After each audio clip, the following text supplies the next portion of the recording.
अगला क्वेश्चन देखते हैं स्टूडेंट्स। हमारे पास क्वेश्चन दिया हुआ है find A for which F X is equal to A cos 2x minus sine X has exactly one critical point. अब क्रिटिकल पॉइंट के बारे में हमने पढ़ा है ऑलरेडी कि क्रिटिकल पॉइंट बेसिकली वो पॉइंट्स होते हैं जहां पे या तो हमारा एफ डैश एक्स जीरो हो जाए या फिर F dash X fails to exist. लेकिन ये फेल्स टू एग्जिस्ट किस रीजन से होना चाहिए?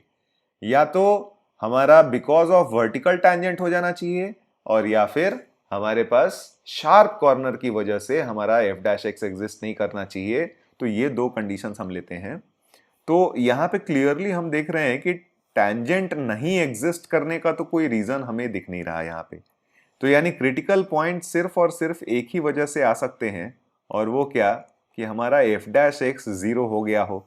तो एफ डैश एक्स अगर हम निकालते हैं तो ये हमारा बन जाएगा -2a sine 2x and minus sine X का डिफरेंशिएशन हो गया cos x, और इसकी वैल्यू हम कर लें इक्वल टू जीरो। सिंप्लीफाई करें तो यहां से क्लियरली हम देख रहे हैं कि cos x तो कॉमन आ जाएगा, क्योंकि साइन 2x में हमारे पास इसको एक्सपैंड किया हमने तो 2 sin x cos x हो जाएगा। ठीक है, 2 sin x cos x हो जाएगा। ठीक है, अच्छा क्वेश्चन में हम थोड़ा मॉडिफाई कर लेते हैं। Exactly one critical point in एक इंटरवल ले लेते हैं 0 से पाई। 0 से पाई के बीच में हमारे पास सिर्फ एक ही क्रिटिकल पॉइंट आना चाहिए। तो यानी क्लियरली यहां से हमने देखा कि माइनस कॉमन करके हटा देते हैं और cos x ले लेते हैं कॉमन। तो cos x कॉमन ले लेंगे तो यहां पे हमारे पास बन जाएगा 4a sin x प्लस 1। ठीक है, और इसकी वैल्यू आ गई 0। तो यानी यहां से हमने देखा तो क्लियरली या तो cos x is equal to 0 होगा और या फिर 4a sin x प्लस 1 की वैल्यू 0 होगी। ठीक है, अब ध्यान से देखिए, इसके करेस्पॉन्डिंग तो हमारे पास x is equal to pi by 2 आ गया, और ये पाई बाई 2 जो है वो 0 से पाई के बीच में ही लाई करता है। तो यानी एक क्रिटिकल पॉइंट तो हमें cos x is equal to 0 के करेस्पॉन्डिंग ही मिल गया। यानी इसके करेस्पॉन्डिंग हमें कोई भी रियल वैल्यू ऑफ x नहीं मिलनी चाहिए। हमें कोई भी रियल वैल्यू ऑफ x नहीं मिलनी चाहिए। ठीक है, तो अगर यहां से हमने देखा साइन x की वैल्यू, तो साइन x की वैल्यू क्या आ रही है? -1/4a। और हम बोल रहे हैं कि हमें एक ऐसा x चाहिए जिसके corresponding sine x is equal to -1/4a की कोई भी रियल वैल्यू नहीं आए। ठीक है, कोई भी रियल वैल्यू नहीं आए। तो देखिए रियल वैल्यू आएगी कब? अगर मान लीजिए ये -1/4a की वैल्यू -1 से 1 के बीच में लाई कर जाए। अगर ये सिंस x का रेंज हमें -1 से 1 भी नहीं, क्योंकि x हमें दिया हुआ है 0 से पाई, तो हमें पता है कि 0 से पाई के बीच में अगर x की वैल्यू 0 से पाई के बीच में आप लेते हो, ठीक है, तो साइन x की जो वैल्यू हो जाएगी वो आपकी 0 से 1 के बीच में हो जाएगी। ठीक है, तो अगर साइन x की वैल्यू 0 से 1 के बीच में, यानी -1/4a की वैल्यू अगर 0 से 1 के बीच में कोई आ गई, तो उसके करेस्पॉन्डिंग फिर हमें क्या मिल जाएगा? x की रियल वैल्यू मिल जाएगी और एक से ज्यादा क्रिटिकल पॉइंट हो जाएगा। ठीक है, तो यानी कहने का मतलब कि for exactly one critical point हमारा -1/4a जो होना चाहिए, ठीक है, वो 0 से 1 के बीच में नहीं होना चाहिए। ठीक है, यानी ये वैल्यू 0 से 1 के बीच में बिल्कुल भी नहीं होनी चाहिए। अगर इसकी वैल्यू 0 से 1 के बीच में नहीं है तो अपना काम हो जाएगा। ठीक है, तो यानी यहां से अगर हमने देखा तो एक काम करते हैं कि पहले वो वैल्यूज निकाल लेते हैं जिसके करस्पॉन्डिंग -1/4a की वैल्यू 0 से 1 के बीच में ही लाई कर रही है। तो हमारे पास दो इनइक्वालिटी आ गई। लेट अस से पहला इनइक्वालिटी है, यानी हम अभी क्या निकाल रहे हैं? अभी हम ये इंटरवल नहीं निकाल रहे हैं, अभी हम वो वैल्यूज ऑफ ए निकाल रहे हैं जिसके लिए -1/4a की वैल्यू 0 से 1 के बीच में ही लाई करे। तो हम अभी निकाल रहे हैं ऐसे a की वैल्यू जिसके लिए -1/4a 0 से 1 के बीच में लाई करे। ठीक है, तो यहाँ पे क्लियरली हमें दो इनइक्वालिटी दिख रही है। एक तो -1/4a की वैल्यू ग्रेटर देन 0। अब अगर ग्रेटर देन 0 पूछ रहा है तो यानी 1/4a की वैल्यू लेस देन 0 हो जानी चाहिए। अब न्यूमरेटर तो देखिए हमारा पॉजिटिव है और ओवरऑल फ्रैक्शन को अगर नेगेटिव करना है तो हमारा a क्या हो जाना चाहिए, लेस देन 0 हो जाना चाहिए। ठीक है, a की वैल्यू क्या हो जानी चाहिए, लेस देन 0। ये बात समझ में आ रही है। फिर हमारे पास दूसरा रिलेशन ये भी है कि -1/4a जो होना चाहिए वो -1 से छोटा, 1 से छोटा होना चाहिए। इसको इस तरफ ले लीजिए तो यानी 1 + 1/4a जो हो जाना चाहिए ये क्या हो जाना चाहिए, ग्रेटर देन 0। अगर ग्रेटर देन 0 की बात करी जा रही है तो ये बन जाएगा आपका 4a + 1/4a, ये आपका ग्रेटर देन 0। और अगर इसका साइन स्कीम हमने देखा तो इसके रूट्स हो जाएंगे 0 और -1/4। पॉजिटिव नेगेटिव पॉजिटिव पॉजिटिव की बात हो रही थी तो a की वैल्यू हो जाएगी हमारी -∞ से -1/4। ठीक है, एंड यूनियन 0 to ∞। ठीक है, ये हमारे पास वैल्यू आ गई। अच्छा, यहाँ इक्वालिटी भी थी, इक्वालिटी थी तो यहाँ भी इक्वालिटी कर लेते हैं, यहाँ भी इक्वालिटी कर लेते हैं, यहाँ भी इक्वालिटी कर लेते हैं, तो -1/4 पे भी क्या हो जाएगी, इक्वालिटी हो जाएगी। ठीक है, तो इन दोनों का अगर हमने इंटरसेक्शन देखा, इन दोनों का इंटरसेक्शन देखा तो यानी यहां से जो a की वैल्यू आ जाएगी वो a की वैल्यू आ जाएगी -∞ से -1/4। ये वैल्यू आ गई, क्लियर है, -∞ से -1/4। अब अगर a की वैल्यू -∞ से -1/4 के बीच में लाई कर रही है तो उस केस में तो आपके पास sin x की वैल्यू के करस्पॉन्डिंग आपको हमेशा ही x की रियल वैल्यूज मिल जाएंगी विच लाई बिटवीन 0 to पाई, है ना, वो 0 से पाई के बीच में लाई करती हैं। तो अब हमें क्या चाहिए, हमें ऐसे a की वैल्यू चाहिए जिसके लिए -1/4 0 से 1 के बीच में ही ना लाई करे। अगर 0 से 1 के बीच में नहीं लाई करवाना है तो a की वैल्यू ये नहीं होनी चाहिए। तो हम ऐसा कह सकते हैं, अब वापस अपने सवाल पे आ जाते हैं, तो this implies for -1/4 a not to lie between 0 and 1, a की वैल्यू -∞ से -1/4 के बीच में नहीं लाई करनी चाहिए। ठीक है, नहीं लाई करनी चाहिए यानी a की वैल्यू क्या हो जानी चाहिए, a की वैल्यू हो जानी चाहिए -1/4 से इंफिनिटी के बीच में। ठीक है, तो a की वैल्यू -1/4 से इंफिनिटी अगर आप लोगे तो -1/4 की वैल्यू कभी भी 0 से 1 के बीच में नहीं आएगी। और अगर -1/4 की वैल्यू 4a की वैल्यू 0 से 1 के बीच में नहीं आई तो इस sin x के करस्पॉन्डिंग आपको कोई भी रियल वैल्यू नहीं मिलेगी। तो आपका एक ही क्रिटिकल पॉइंट रह जाएगा और वो क्रिटिकल पॉइंट क्या रहेगा, x = π/2।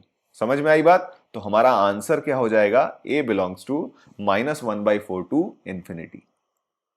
तो आइए अगला सवाल देखते हैं स्टूडेंट्स। क्वेश्चन ये दिया हुआ है कि find all possible values of b for which एक फंक्शन दिया हुआ है f(x) = sin 2x -8 × b + 2 times cos x -4b² + 16b + 6 times x is monotonically decreasing for all x belonging to R and has no critical points। कोई भी critical point नहीं है इसमें। तो मोनोटोनिकली डिक्रीजिंग है और क्रिटिकल पॉइंट नहीं है, यानी कहने का मतलब हमारा f' क्या होना चाहिए, less than 0 for all x belonging to R हो जाना चाहिए। डोमेन की हमें कोई टेंशन है नहीं क्योंकि हमारे पास ट्रिग्नोमेट्री में भी साइन और कॉस के टर्म्स हैं और हमारे पास x का टर्म है, तो x बिलोंगिंग टू R हमारा डोमेन है, तो डोमेन की कोई टेंशन नहीं है। तो हमें सीधे सीधे क्या कर देना है, f' लेस देन 0 करना है। तो f' हमने निकाला तो sin 2x का डेरिवेटिव हो गया 2 cos 2x माइनस, फिर यहां से cos x का डेरिवेटिव माइनस sin x हो जाएगा तो plus 8 times b + 2 sin x and minus ये हो जाएगा आपका 4b² + 16b एंड +6। ये क्या होना चाहिए हमारा, लेस देन 0 हो जाना चाहिए।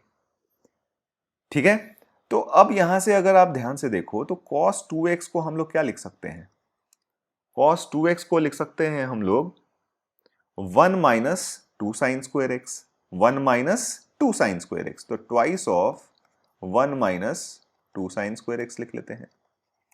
ठीक है, क्योंकि यहां पे टर्म साइन का था तो हम cos 2x को साइन के फॉर्म में ही लिखना चाहते हैं, और plus 8 times b plus 2 sine x and minus 4b square plus 16b and plus 6 क्या होना चाहिए आपका, लेस देन 0।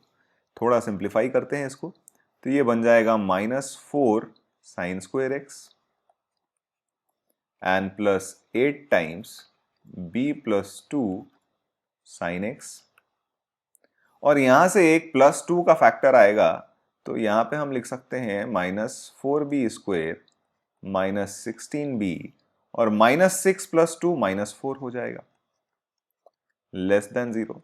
क्लियरली हम यहां से क्या कर सकते हैं, -4 कॉमन करके हटा देते हैं सीधे। -4 कॉमन करके हटा देंगे तो हमारे पास जो एक्सप्रेशन बन जाएगा वो बन जाएगा, देखिए साइन स्क्वायर एक्स, यहां से 4 चला गया, -4 चला गया, तो minus twice of b plus 2 sine x, और यहां से भी -4 आप हटा दीजिए तो इफेक्टिवली ये b प्लस 2 का तो होल स्क्वायर ही लिखा हुआ है। ठीक है, ये क्या लिखा हुआ है, b प्लस 2 का होल स्क्वायर। ठीक है, तो ये बेसिकली आपका हो जाएगा प्लस ऑफ, अभी फॉर द टाइमिंग ऐसे लिख लेते हैं, b square, sorry b plus 2 का होल स्क्वायर नहीं, b स्क्वायर प्लस 4b और प्लस 1 होगा, और ये ग्रेटर देन हुआ। ठीक है, तो इसको अपन क्या करते हैं, यहां से हम क्लियरली देख रहे हैं कि यहाँ साइन स्क्वायर एक्स है, twice of b plus 2 sine x है, तो इसको हम क्या करते हैं, b प्लस 2 का होल स्क्वायर बना लेते हैं।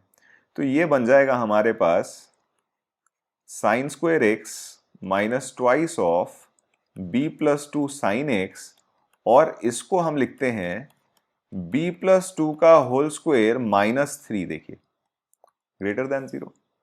तो यहां से ये एक्सप्रेशन बन जाएगा sine x minus of b plus 2 इसका होल स्क्वायर -3 ग्रेटर देन 0।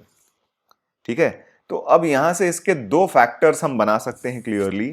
ठीक है, फैक्टर्स क्या क्या बन जाएंगे, तो एक्स स्क्वायर माइनस ए स्क्वायर का फॉर्म है, तो इसको हम लिख सकते हैं sine x minus of b plus 2 and plus √3 into sine x minus of b plus 2 और माइनस √3, और ये आपका होना चाहिए ग्रेटर देन 0।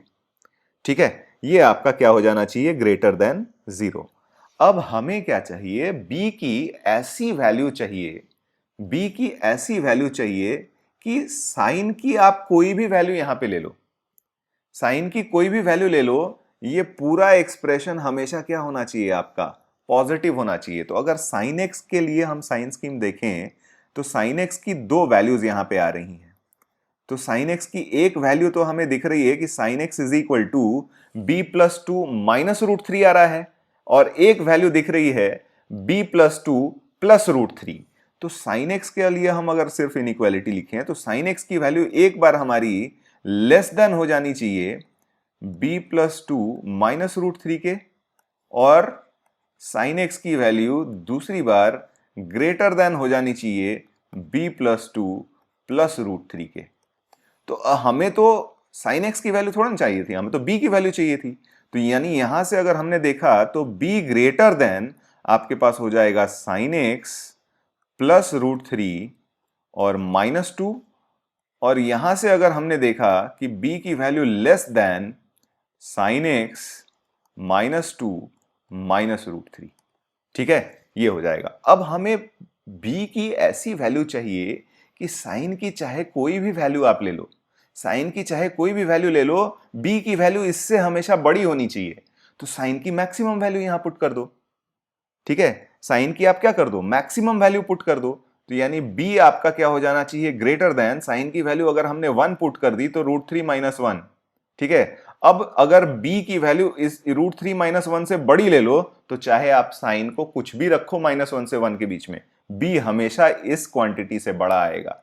या फिर अगर b की वैल्यू इससे हमेशा ही छोटी होनी चाहिए, चाहे साइन की कोई भी वैल्यू रखो, तो साइन की सबसे छोटी वाली वैल्यू रख दो।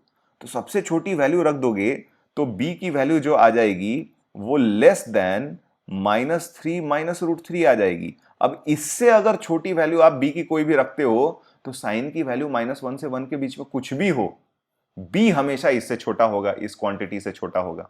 तो यानी हमें b पे रिलेशन मिल गया और हमें b की ही वैल्यू चाहिए थी।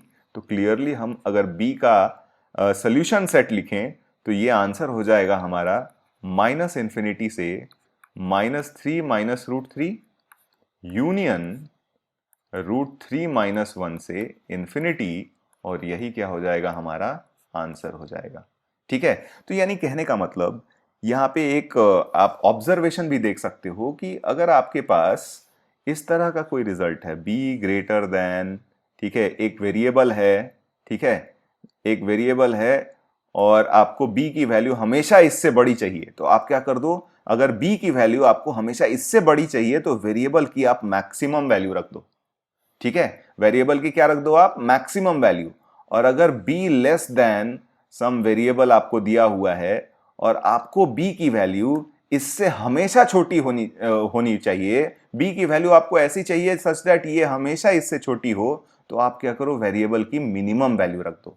b ग्रेटर देन वेरिएबल के केस में वेरिएबल की maximum value, b less than variable के केस में वेरिएबल की मिनिमम वैल्यू, आपको b के रिजल्ट्स मिल जाएंगे। ठीक है।